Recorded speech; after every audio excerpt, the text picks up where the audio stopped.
सांगलीची उमेदवारी अधिकृतरित्या जाहीर झाल्यामुळे ठाकरे गटाकडेच ही जागा असेल हे स्पष्ट होत आहे। ठाण्याचे उमेदवार आणि विद्यमान खासदार राजन विचारे सुद्धा आपल्या सोबत आहेत। राजन विचारे जी, सगळ्यात आधी आपलं अभिनंदन। पुन्हा एकदा पक्षाने आपल्यावरती विश्वास दाखवलाय, पहिली प्रतिक्रिया आपली। धन्यवाद मॅडम।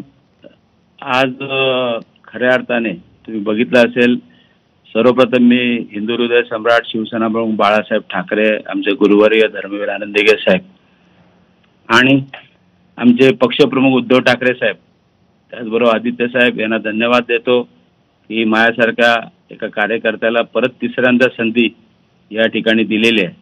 आणि ही लढाई खऱ्या अर्थाने तुम्ही बघितलं असेल की निष्ठावान विरुद्ध गद्दार अशी ही लढाई आहे।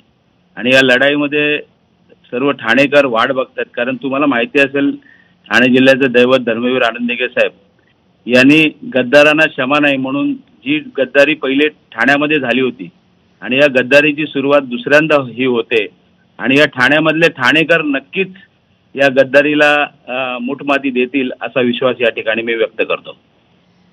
असं आहे की हा एक असा मतदारसंघ आहे, ठाणे मतदारसंघ, की राज्याचं नाही तर देशाचं सुद्धा निवडणुकीत या मतदारसंघाकडे लक्ष असेल।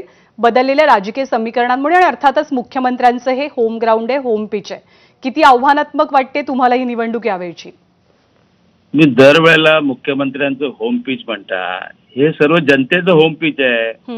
या जनतेनेच राजन विचारे सारख्या सामान्य कार्यकर्त्याला 4 वेळा नगरसेवक, महापौर, आमदार, 2दा खासदार म्हणून काम करण्याची संधी दिलेली आहे आणि भरघोस मतांनी त्यांनी काम करण्याचं हे दिलेलं आहे। आणि ह्या कुठल्याही मतदारांच्या ह्याला तडा न जाऊन देता आज निष्ठावंत म्हणून मला वाटतं मी ही लढाई लढतोय आणि नक्कीच निष्ठावंतांचा ह्याच्यामध्ये विजय होईल। राजन विचारेजी, परिस्थिती थोडीशी वेगळी असेल असं वाटतं तुम्हाला यावेळेला, कारण ज्यांच्या सोबत तुम्ही काम केलं, तुमच्यासाठी ज्यांनी आतापर्यंत काम केलं प्रत्येक निवडणुकीत, ते सगळे विरोधात असणार आहेत, विरोधात काम करणार आहेत? मला वाटतं हे ठराविक लोक आहेत आणि मला वाटतं जनता माझ्याबरोबर असल्यामुळे मला कसलीच भीती नाही। मी माझ्या गावचं दैवत आहे सोमेश्वर, या ठिकाणी मी आज आलेलो आहे। त्यामुळे मला काय त्या गोष्टीचे ज्यांनी एवढी वर्ष 35 वर्ष सेवा केलेली आहे या जनतेची, मला जनतेवर नक्की विश्वास आहे। आणि जनता शेवटी जनता जनार्दनच हा ठरवत असते की कोणाला संधी द्यायची आणि मला नक्की या जनतेवर सुद्धा विश्वास आहे।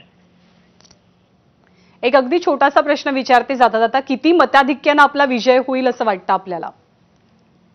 मी परत सांगतोय, या ठाणेकरांनी माझ्यावरती भरपूर प्रेम केलेलं आहे। ठाणे असेल, नवी मुंबई असेल, मीरा भाईंदर असेल, गेल्या 10 वर्षामध्ये या विकासाच्या कामामध्ये सर्वात मोठं योगदान मला वाटतं मी केलेलं आहे। 24 तासामधले 15-16 तास मी या जनतेसाठी काम करतो आणि जनतेवर माझा विश्वास आहे। कारण मी गेल्या 10 वर्षामध्ये मग ते रेल्वे स्टेशन असेल, मग इतर विकासाची कामं असेल, मला वाटतं ज्या खासदाराला हे काम बरोबर आपल्या विकास कामांवरती आपला विश्वास आहे आणि त्यामुळे आपला विजय मोठ्या मताधिक्याने निश्चित आहे असा दावा आपण करताय। धन्यवाद आपल्या प्रतिक्रियेबद्दल। आणि आता सध्याची दृश्य आहेत नितीन गडकरी यांच्या निवासस्थानाची।